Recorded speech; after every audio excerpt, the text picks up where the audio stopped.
Kami sa Oceano, Ocearad. Mura dito, pang maramihan ang benta. Yan yung kape, 24.90 lang, pero ilang peraso ito? Ang dami, oh, 3. Ganito rin ang presyo ng iba. May iba talagang Pero price. mayroong mura din. Head and shoulder, pang malakihan, 29.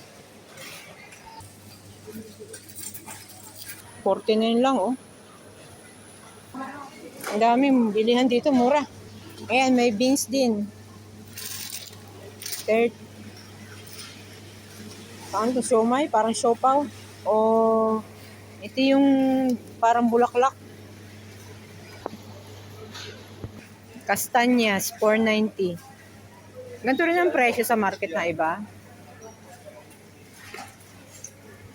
49. Mix. Halo-halo. Ang mahal naman.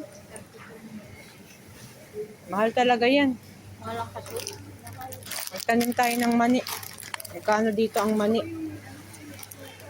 300. Ilang kilo lang yan. 500 grams.